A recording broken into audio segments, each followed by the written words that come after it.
नमस्कार प्रिय दर्शकों, श्रोताओं, भक्तजनों, आप सभी का मेरे इस चैनल पर स्वागत है।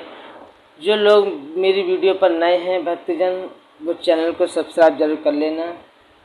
मैं गीता के दूसरे अध्याय और 50वें श्लोक के बारे में बात करना चाहता हूँ।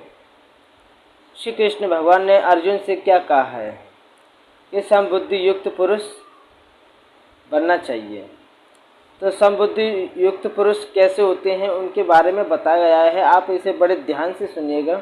श्लोक है, बुद्धि युक्तो जहात्ये वे सुकृत दुष्कृते तस्मादुगाय युजस्व योग कर्मस्य कौशलम।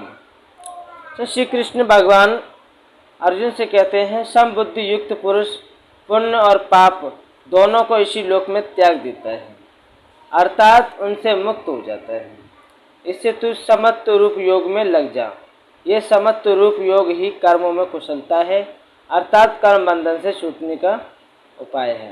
बड़ी सुंदर बात की गई है, लेकिन इन्हीं में से जो प्रश्न बने हैं उन प्रश्नों के बारे में थोड़ा हम जानना चाहते हैं और आप इसे जानें तो बेहतर है, क्योंकि जो प्रश्न जो हैं वो बड़े समझने योग्य हैं।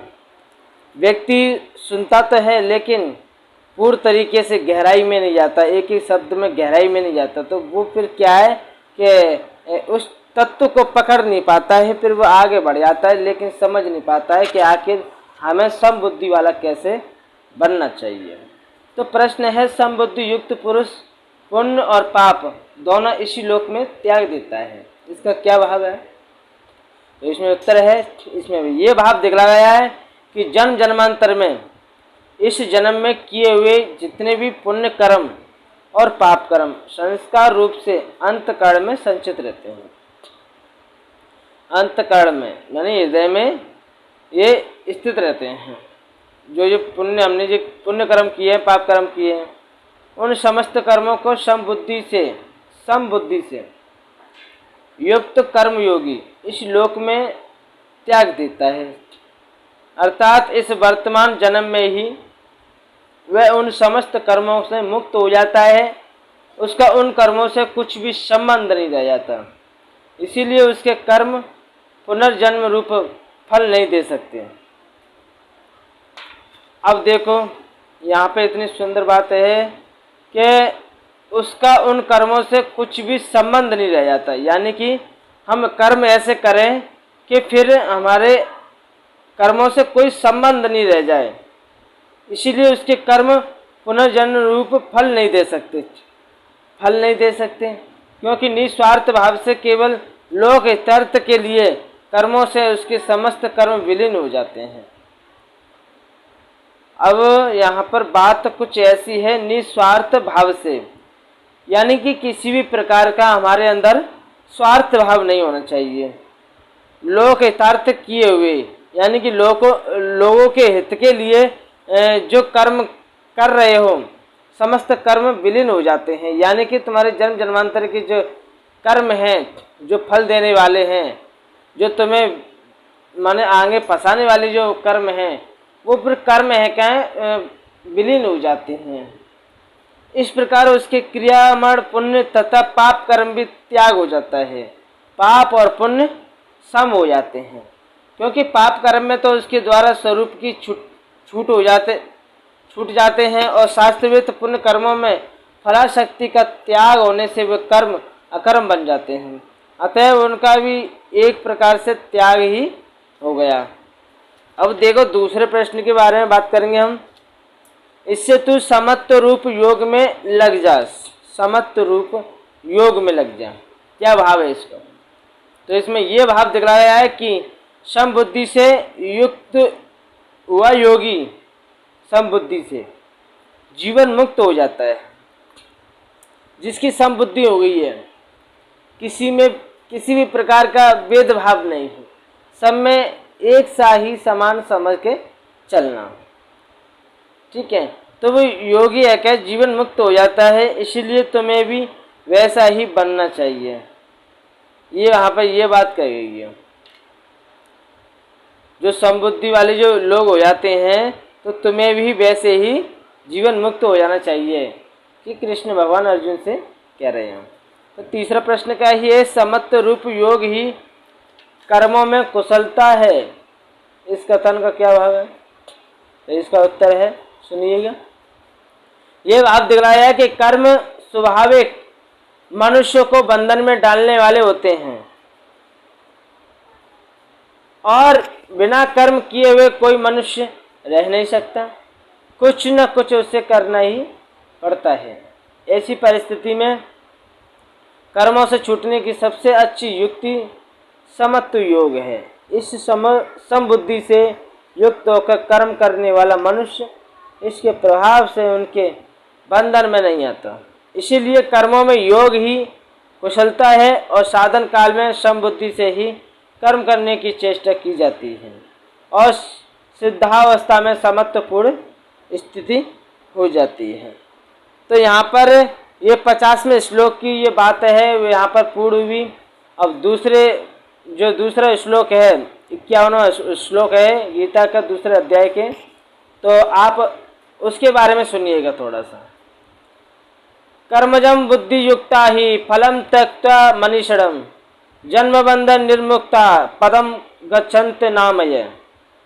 तो कृष्ण भगवान कहते हैं अर्जुन से, क्योंकि समबुद्धि से युक्त ज्ञानी जन कर्मों से उत्पन्न होने वाले फल को त्याग कर जन्म रूप से ही निर्विकार परम पद को प्राप्त हो जाते हैं। तो यहाँ पर ही शब्द जो आया है, ही पद का क्या भाव है? कर्मजम भुक्ति युक्ता ही फलम त्यक्त्वा मनीषिणम्। तो ही यहाँ पर पद किसका वाचक है? तो इसका प्रयोग करके ये भाव दिखलाया है कि समबुद्धि पूर्वक कर्मों का करना किस कारण से कुशलता है, बात ऐसे श्लोक में बताई गई है। अच्छा, दूसरा प्रश्न क्या है? बुद्धि युक्ता किसका वाचक है? मनीषिणम् कहने का क्या भाव है? तो जो पूर्वोक्त समबुद्धि से युक्त अर्थात जिनमें संभाव की अटल स्थिति हो गई है, समभाव यानी कि जो समदृष्टि जिसकी बन गई है, ऐसे कर्म योगियों का वाचक यहाँ बुद्धि युक्ता और उनको मनीषिण कहकर ये भाव दिखलाया है कि जो इस प्रकार समभाव से युक्त होकर अपने मनुष्य जन्म को सफल बना लेते हैं, वही वास्तव में बुद्धिमान और ज्ञानी है, और ये साक्षात मुक्ति के द्वार पर इस मनुष्य शरीर को पाकर भी भोगों में फंसे रहते हैं, वे बुद्धिमान नहीं हैं। अच्छा, तीसरा प्रश्न क्या है? बुद्धि युक्त मनुष्यों का कर्मों से उत्पन्न होने वाले फल को त्याग कर जन्म रूप बंधन से मुक्त हो जाना क्या है? तो बड़ा सुंदर प्रश्न है, इसे आप बड़े ध्यान से सुनिएगा। समता रूप योग के प्रभाव से उनका जो जन्म जन्मांतर में और इस जन्म में किए हुए समस्त कर्मों के फल संबंध विच्छेद होकर बार बार जन्मने और मरने चक्र से सदा के लिए छूट जाना, यही उनका कर्मों से उत्पन्न होने वाले फल का त्याग करके जन्म बंधन से मुक्त हो जाना है।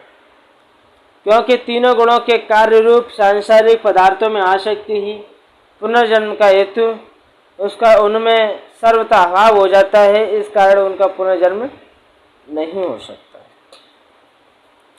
अच्छा, चौथे प्रश्न के बारे में बात करेंगे कि ऐसे पुरुषों का निर्विकार अनामय परम पद प्राप्त हो जाना क्या है?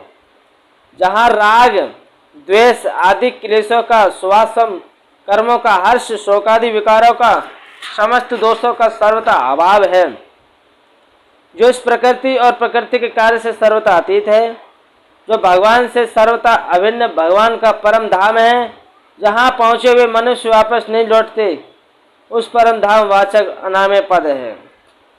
भगवान के परम धाम को प्राप्त हो जाना, सच्चिदानंद घन निर्गुण निराकार सगुण साकार परमात्मा को प्राप्त हो जाना, परम गति को प्राप्त हो जाना या अमर तत्व को प्राप्त हो जाना, ये सब एक ही बात है।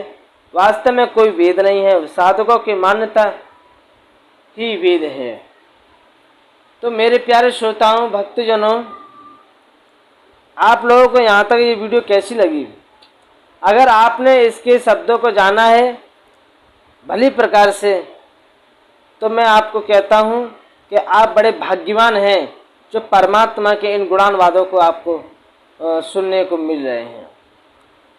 तो मेरे प्यारे श्रोताओं, भक्तजनों, मैं अपनी वाणी को यहीं पे विराम देता हूँ और आप लोगों को जो कुछ गलत दिखाई दे तो कमेंट बॉक्स में बताना। जय श्री कृष्ण।